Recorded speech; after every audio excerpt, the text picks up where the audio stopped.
नमस्कार, मी बसवंत पाटील शळगावकर, BPS मराठीचा हा विशेष भाग। या विशेष भागामध्ये आपण आज एका विशेष व्यक्तिमत्वाशी संवाद साधणार आहोत। आपल्याला माहित आहे, काही दिवसापूर्वीच नांदेड जिल्ह्यातील एक ज्येष्ठ नेते, माजी मंत्री भास्करराव पाटील खदगावकर स्वग्रही परतलेले आहेत। ते भारतीय जनता पक्षातून काँग्रेस पक्षामध्ये त्यांनी प्रवेश केलेला आहे। त्यांच्या राजकारणाची सुरुवात हे काँग्रेस पक्षामधूनच झालेली आहे, पण मध्यंतरीच्या काळामध्ये ते भारतीय जनता पक्षामध्ये गेले होते, पण आता ते स्वग्रही परतलेले आहेत। काँग्रेस पक्षामध्ये पुन्हा एकदा ते प्रवेश केलेले आहेत। तर भास्करराव पाटील खदगावकर यांच्याबद्दल जर बोलायचं म्हटलं तर ते नांदेडच्या राजकारणामध्ये अतिशय प्रभावी नेते म्हणून त्यांची ओळख आहे। ते या ठिकाणी नांदेड लोकसभेमधून 3 वेळेस खासदार राहिलेले आहेत। नांदेड लोकसभेवर ते निवडून गेलेले आहेत आणि 3 वेळेस ते विधानसभेवर सुद्धा गेलेले आहेत आणि शरदचंद्रजी पवार साहेबांच्या मंत्रिमंडळामध्ये ते मंत्री सुद्धा राहिलेले आहेत। म्हणजे माजी मंत्री, नांदेड जिल्ह्यातले एक ज्येष्ठ व्यक्तिमत्व भास्करराव पाटील खदगावकर यांच्याशी आज आपण संवाद साधणार आहोत।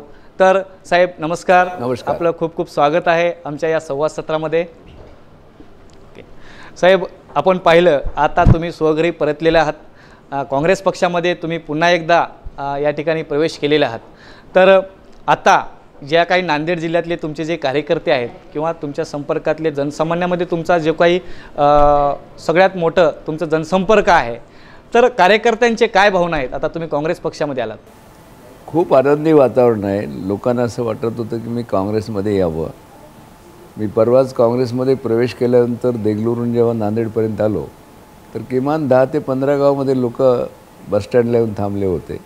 अतिशय जल्लोषामध्ये त्यांनी माझं स्वागत केलं। लोकांना असं वाटत होतं की मी काँग्रेसमध्ये आलं पाहिजे आणि मी स्वग्रही परत आलो। हे लोकांना वाटत होतं तुम्ही काँग्रेसमध्ये यायला पाहिजे, म्हणून लोकांच्या भावना लक्षात घेऊन तुम्ही काँग्रेस पक्षामध्ये स्वग्रही परत। तर साहेब, आपण पाहिलं की तुमची राजकारणाची सुरुवातच काँग्रेसमध्ये झालेली आहे। म्हणजे तुमच्या मला वाटते 40 वर्षापेक्षा जास्त काळ तुम्ही काँग्रेसमध्ये होतात। मध्यंतरीच्या काही काळामध्ये तुम्ही भारतीय जनता पक्षामध्ये होतात। तर आम्हाला जाणून घ्यायला या ठिकाणी आवडेल की तुमचा जो काही अनुभव आहे आजवरचा, काँग्रेस पक्षाचा अनुभव आणि भारतीय जनता पक्षाचा अनुभव कसा राहिला आहे? नाही, आपण जसं म्हणता तसं डॉक्टर शंकरराव चव्हाण साहेबांच्या नेतृत्वाखाली म्हणजे राजकीय सामाजिक जीवनाची सुरुवात झाली आणि 40 वर्ष मी काँग्रेसमध्ये प्रामाणिकपणानं काम केलं। पण 2014मध्ये काँग्रेसमध्ये मला जो काही मान सन्मान मिळाला पाहिजे तो मला मिळाला नाही आणि त्या रागापोटी मी याला गेलो, BJPमध्ये गेलो। पण मी BJPमध्ये जात असताना त्यांना काहीही मागितलं नाही, कोणतं पद मागितलं नाही।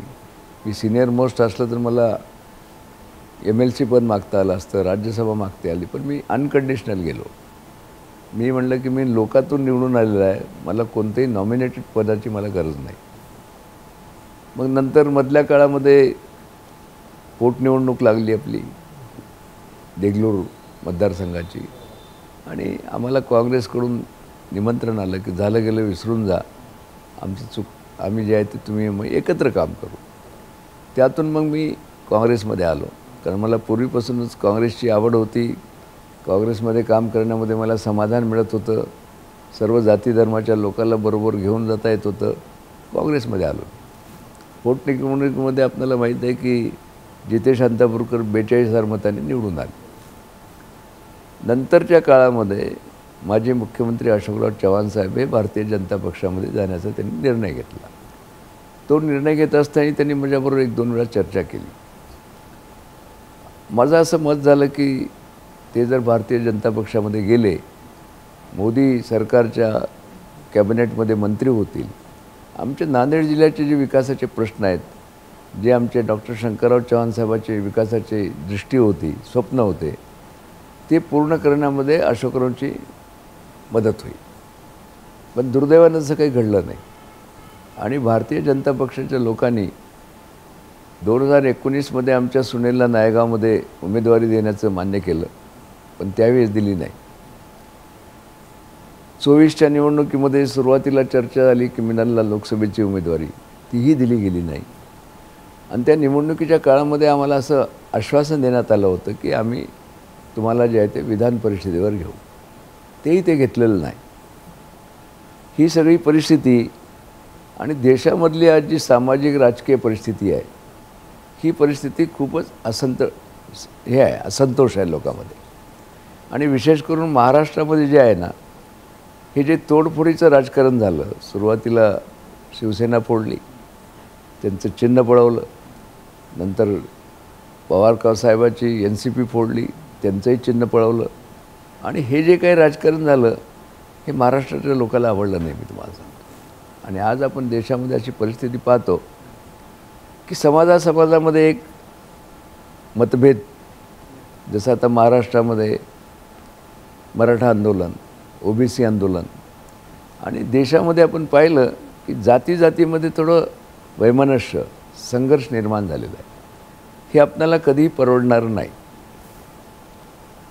काँग्रेसचे नेते राहुलजी गांधी यांनी भारत जोडो यात्रा काढली. त्याच्या माध्यमातून त्यांनी एक संदेश दिला की नफरत के बाजार में मोहब्बत की दुकान. हे अतिशय नारा मला आवडला, तुम्हाला माहिती आहे. अशी नफरत फैलून जे आहे ना, तुम्हाला देशामध्ये जे आहे ते विकासही करता येणार नाही. हा सर्व जाती धर्माचा देश आहे. ह्या ठिकाणी आपल्याला जातीमध्ये वैमनस्य, नफरत करून ह्या देश चालवता येणार. म्हणून त्यांच्या नाऱ्याला आपण प्रतिसाद दिला आणि आम्हाला वाटलं की बा आता आपण स्वगृही परत जाऊ, आणि म्हणून मी काँग्रेसमध्ये परत आलो. खरंच साहेब, तुम्ही आता या नांदेड जिल्ह्यामध्ये अतिशय महत्त्वाचे नेते म्हणून तुमची ओळख आहे आणि तुम्ही ज्येष्ठ नेते आहात. आजवरचा तुमचा अनुभवसुद्धा तेवढाच महत्त्वाचा आहे नांदेडकरांसाठी. तर आताचे जे काही परिस्थिती आहे, आपल्याला माहीत आहे की नांदेड जिल्ह्याचे जे खासदार जे निवडून आले होते काँग्रेस पक्षाकडून, त्यांचं दुःखद निधन झालं. आता ते पोटनिवडणूकसुद्धा लागणार आहे. आता त्यांचे पुत्र रवींद्र चव्हाण हे पोटनिवडणुकीमध्ये उभे राहतील अशी चर्चासुद्धा चालू आहे. पण आपण पाहिलं तर आता नायगाव मतदारसंघामध्ये तुमच्या सुनबाई डॉक्टर मिनलताई पाटील खदगावकर यांची चर्चा आहे. तर तुम्हाला काय वाटते की आता ते त्या ठिकाणी निवडणूक लढवावं? आपणाला काही दिवसापूर्वी जिल्हा काँग्रेसनं एकमुखी ठराव असा घेतला वसंतरावचं निधन झाल्यानंतर की त्यांचे जे चिरंजीव आहेत प्राध्यापक रवींद्र चव्हाण ह्यांना लोकसभेसाठी उभं करायचं, अशा प्रकारचा एकमुखी ठराव जिल्हा काँग्रेसनं घेतलेला आहे. विषय आता आमच्या उमेदवारीबद्दल मी काँग्रेसमध्ये प्रवेश केला. काँग्रेसचे आता महाराष्ट्राचे नेते आपले नानाभाऊ पटोले आहेत. केंद्रीय कमिटी असते, तो जो निर्णय घेतील तो आम्हाला मान्य आहे. साहेब, आता पाहिलं आपण तर तुमचा जो प्रभाव आहे तो नायगाव मतदारसंघावरती आहेच, त्याबद्दल धर्माबादमध्ये आहे, देगलूर बिलोलीमध्ये आहे, मुखेडमध्ये आहे. म्हणजे असं म्हणतात की त्या ठिकाणी तुम्ही ज्यांच्यासोबत तो उमेदवार ठिकाणी सहज निवडून येतो. तर या ठिकाणचं जे तुमचे काम आहेत, जे तुम्ही विधायक कामं केलेले आहेत, की आजसुद्धा लोक तुम्हाला त्या ठिकाणी सहकार्य करतात, तुमच्यासोबतच राहतात. तर आम्हाला जाणून घ्यायला आवडेल की तुम्ही तुमच्या कार्यकाळामध्ये ज्यावेळेस तुम्ही लोकसभेवर होतात किंवा विधानसभेवर होतात त्या कालावधीमध्ये तुम्ही या भागामध्ये असे विशेष कोणते कामं केले होते की आजसुद्धा लोक तुम्हाला त्या ठिकाणी? मी डॉक्टर शंकरराव चव्हाण साहेबांच्या नेतृत्वाखाली तयार झालो. डॉक्टर शंकरराव चव्हाण साहेबांना आपण जलनायक म्हणतो. त्यांनी मराठवाड्यात नाही तर महाराष्ट्रामध्ये मोठमोठी धरणं बांधली आणि शेतकऱ्याच्या जमिनीला पाणी देण्याचं धोरण राबवलं. मीही माझ्या आमदारकीच्या खासदारकीच्या काळामध्ये देगलूर, बिलोली, नायगाव भागामध्ये शेतकऱ्याच्या जमिनीला पाणी कसं मिळेल ह्यासंबंधी मी प्रयत्न केले. देगलूरच्या दृष्टीनं लेंडी धरणाचं महत्त्वाचं आहे. त्याच्याखाली जवळपास 45,000 एकर जमीन देगलूर तालुक्याची येते. त्यासाठी मी आमचे नेते डॉक्टर शंकरराव चव्हाण साहेबांनी आग्रही भूमिका घेतली आणि त्यावेळेस त्यांनी मंजुरी दिली. मनार धरणाची उंची 1 मीटरनं मी वाढवली. त्यासाठी मी प्रयत्न केले. मी स्वतः इंजिनियर होतो. टेक्निकल असल्यामुळं ते शासन दरबारी आपण ते फिजिबल कसं आहे त्या ठिकाणी महाराष्ट्रामधले पहिले ऑटोमॅटिक गेट हे तुमच्या बारोळ धरणावर बसवले आणि 1 मीटरनं आपण उंची वाढवली. कोलंबी लिफ्ट आपल्याला माहीत आहे की जे जवळपास 10-15,000 एकरला पाणी देतं. हेही मी खूप प्रयत्न केले. बरेच लोक म्हणायचे की भास्कररावजी काही भाषण करतात, हे पाणी येणं शक्य नाही. पण मी स्वतः इंजिनियर असल्यामुळं मला माहीत होतं की आपण करू शकतो. मला 15 वर्ष लागले त्याला, पण आपण ते करण्यामध्ये यशस्वी झालो. मनार नदीवर आणि लेंडी नदीवर आपण साखळी बांधारे बांधले, कोल्हापूर बांधारे. नांदेड जिल्ह्यामधला पहिला कोल्हापूर बांधारा हा लेंडी नदीवर आहे, जिल्हा परिषदच्या मार्फत आपण बांधला. आणि नंतरच्या काळामध्ये आपण साखळी बांधारे बांधले.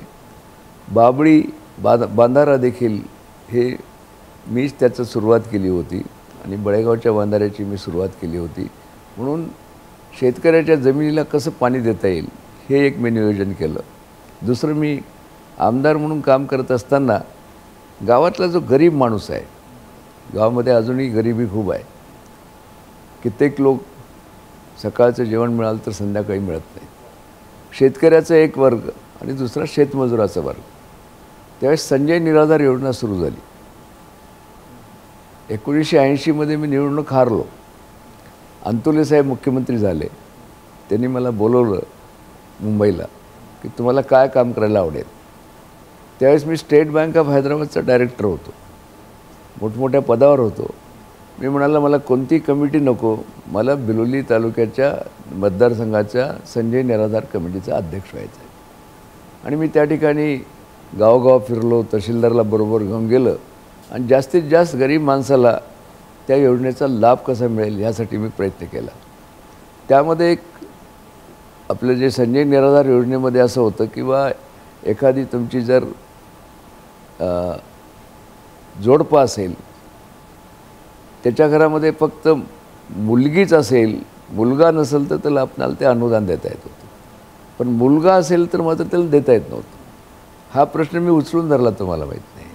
आणि त्याच्यानंतर आपण दुसरी योजना लागू केली, ज्यामध्ये मूल असेल पण ते गरीब असेल तर त्यालाही देता येईल. त्याच्यामध्ये माझं सगळं पत्रव्यवहार आहे, असेंब्लीमध्ये मी बोललो. आणि आज मला सांगायला अतिशय आनंद आहे की महाराष्ट्राचे माजी मुख्यमंत्री स्वर्गीय विलासराव देशमुखांनी जाहीर भाषणामध्ये सांगितलं होतं की संजय निराधारचं काम पाहायचं असेल तर तुम्ही भास्कररावचं काम जाऊन पहा. त्या एक ठिकाणी केलं.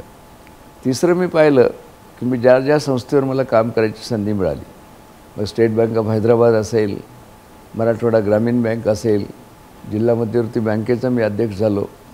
नंतर मी महाराष्ट्र राज्य सहकारी बँकेचाही संचालक होतो. जवळपास 1100 मुलांना मी त्या ठिकाणी नोकरी लावली. त्यामागचा हेतू एकच होता, एखाद्या कुटुंबामध्ये नोकरी आपण देऊ शकलो तर ते कुटुंब सुखी होतं. म्हणून आपण कुणाचाही चहा न पिता जवळपास 1100 मुलांना आपण नोकरी लावली. म्हणून लोकबजावर आणि सर्व जाती धर्माच्या लोकांना बरोबर घेऊन चाललो. मी नेहमी असं म्हणतो, मी हिंदू आहे, हिंदू असल्याचा मला अभिमानही आहे. मी माझ्या घरामध्ये सगळे धार्मिक कार्यक्रम करतो, रोज पूजाअर्चा करतो. पण मी जेव्हा आमदार खासदार म्हणून बाहेर जातो त्यावेळेस मी हिंदू नाही, मी सर्व जाती धर्माचा प्रतिनिधी आहे. डॉक्टर बाबासाहेब आंबेडकरांनी जी घटना लिहिली त्या घटनेप्रमाणे काम केलं पाहिजे.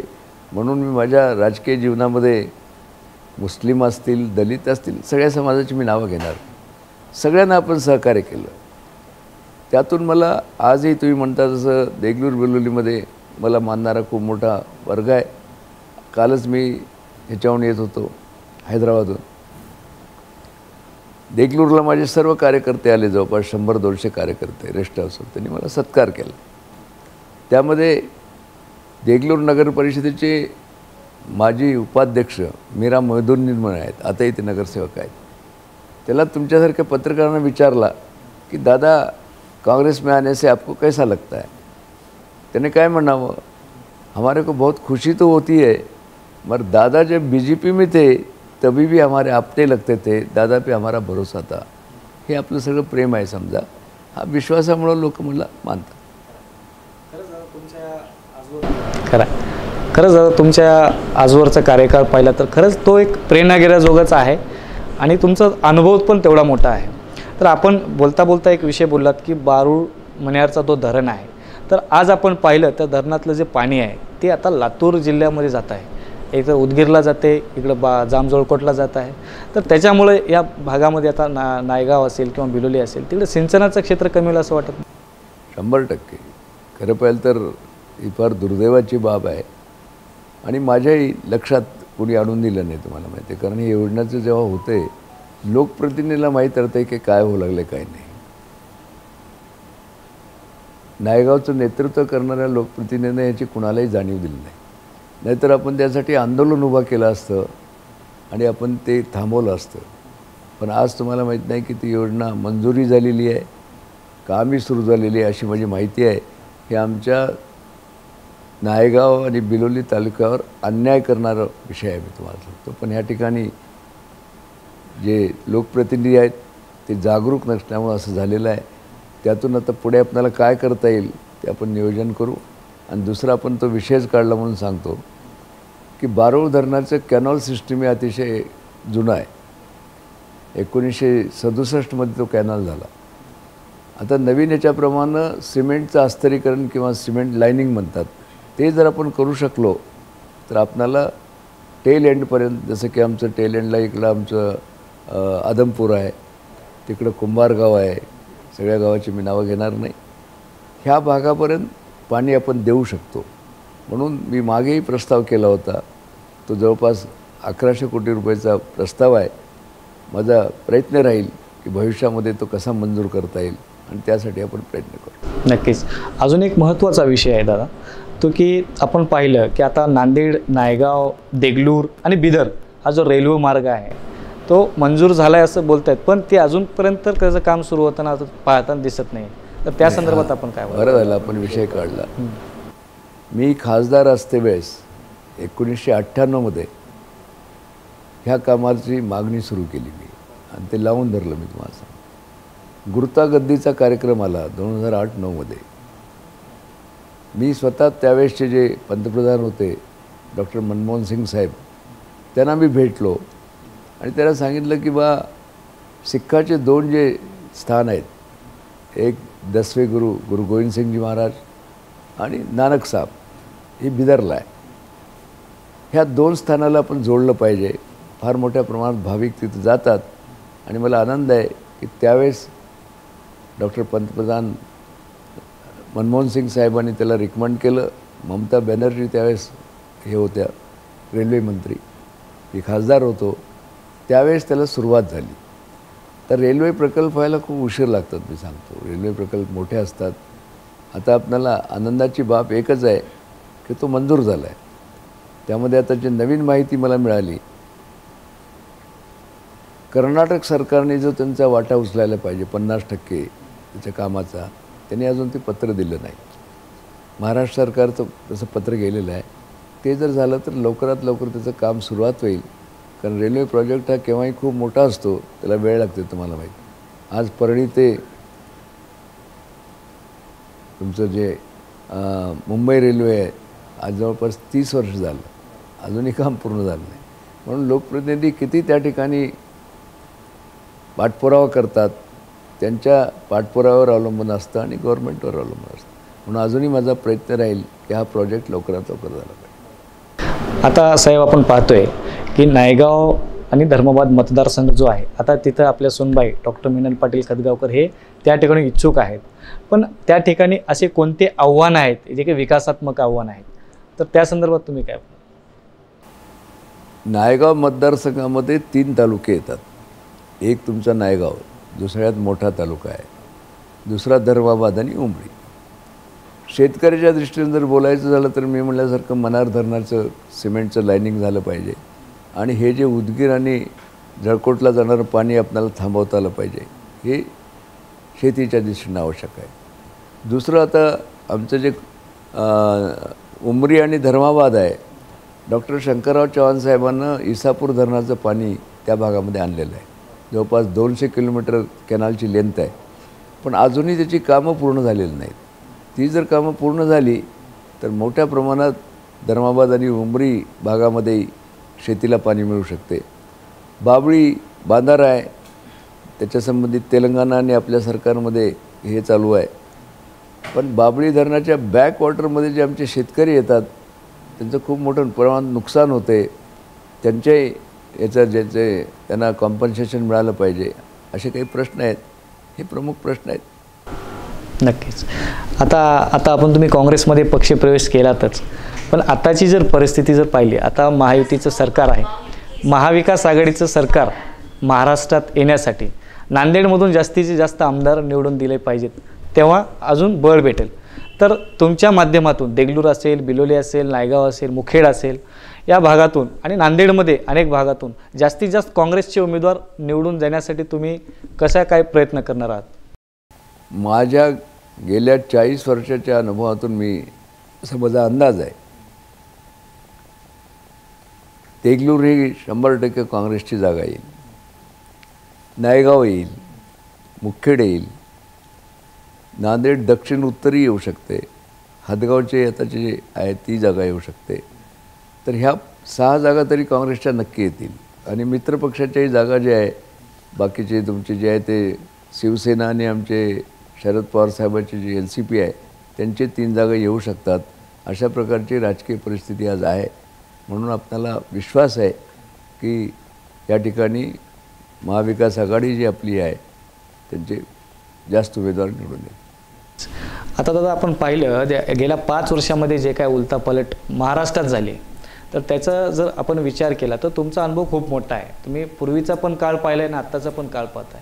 तर या दोघांमध्ये काय तफावत दिसते तुम्हाला? राजकारणामध्ये काय बदल दिसतो? नाही, सगळ्यात मोठं जे आहे ना, मी तुम्हाला सांगतो की यशवंतराव चव्हाणापासूनचा जर आपण महाराष्ट्राच्या राजकारणाचा आपण जर अभ्यास केला तर महाराष्ट्र हे सुसंस्कृत अशा कार्यकर्त्यांचं नेतृत्वांचं महाराष्ट्र असं मानलं जातं. तुम्हाला मग डॉक्टर बाबासाहेब आंबेडकर असतील, लोकमान्य टिळक असतील, सगळ्यांची मी नावं घेणार नाही.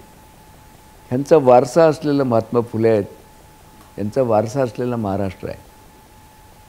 पण गेल्या 10 वर्षामध्ये जे काही घडामोडी घडल्या, दुर्दैवानं ते जे सुसंस्कृत असं राजकारण होतं ना, ते आज आपल्याला पाहायला मिळत नाही.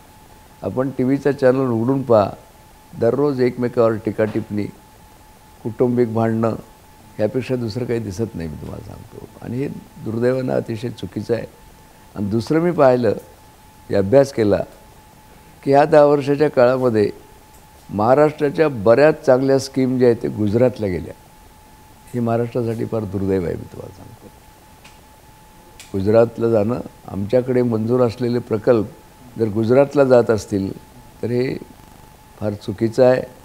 देशाचे पंतप्रधान हे एका राज्याचे नसतात, त्यांना संपूर्ण भारत देशामध्ये जेवढे स्टेट आहेत त्या सर्वाचे ते पंतप्रधान आहेत. पण आपल्याला असं पाहायला मिळतं की गुजरातला आपले प्रकल्प गेले. नक्कीच नक्कीच. हा तुम्ही खूप वेळातला वेळ काढून आज आमच्याशी संवाद साधलात आणि अनेक गोष्टीवर आपली संवाद साधण्याचा योग आला. नक्कीच आपण आलात त्याबद्दल आपलं मनपूर्वक आभार. धन्यवाद. इथंच